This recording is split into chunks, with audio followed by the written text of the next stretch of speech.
Okay, today we are going to inject a leg of lamb, and we're going to turn that into a ham.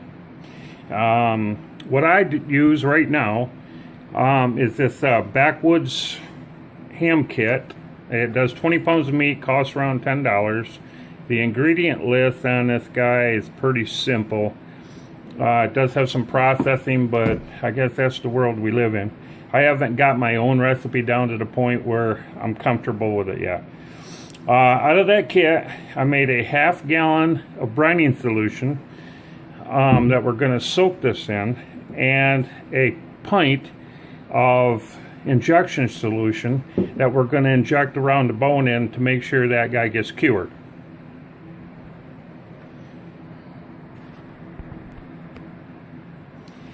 Okay, we've got our leg of lamb in a container so we don't make a mess.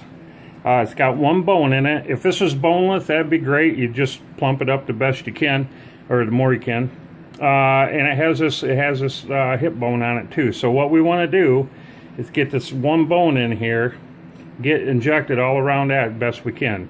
It's got a #1 cure in this, and that's gonna cure that meat right along that bone, which is the hardest portion. Plus, it's going to give us a good cure inside the meat as we're going to slow smoke this. We're going to smoke this pretty much all day on about 190 degrees to 200 degrees. So that smoke, that slow, low temperature, you're going to want a cure in there. It helps out a lot. And it helps with the lamb flavor, I think. I've done it without a cure, just salt, and it's not quite as good. So there you have it. Now we're going to start injecting by bringing our syringe. Now on this syringe, I don't know if I mentioned before, but it's got all the little holes in it, more than just one at the end. It's got like a spray nozzle, and we'll want to get that right down along that bone and start bringing it up and injecting right along the edge of the bone. And you'll see it plump right up, and that's what you want.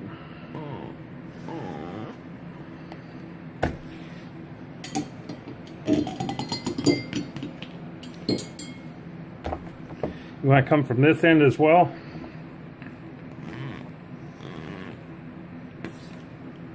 A little bit leaking out.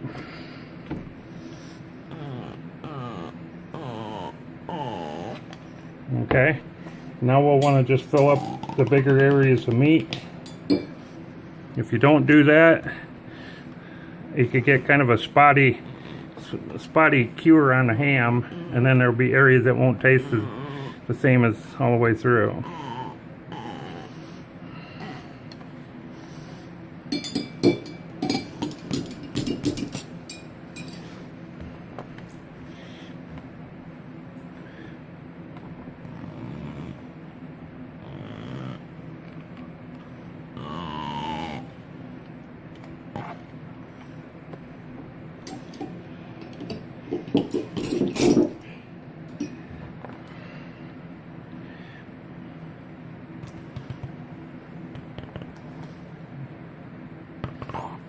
All right, we've got our pint of brine in there. Now, when you put them in your containers, I'm going to do 2 hams today, so it's going to fill this container up perfectly. If you are just doing one, get a smaller container, make sure it's completely covered, and you know, just has enough room to be in there and completely covered. What we need to do is turn this once or twice during the 8 days it's going to be in the brine. We'll see you back here in 8 days when we'll clean it up and get ready to smoke.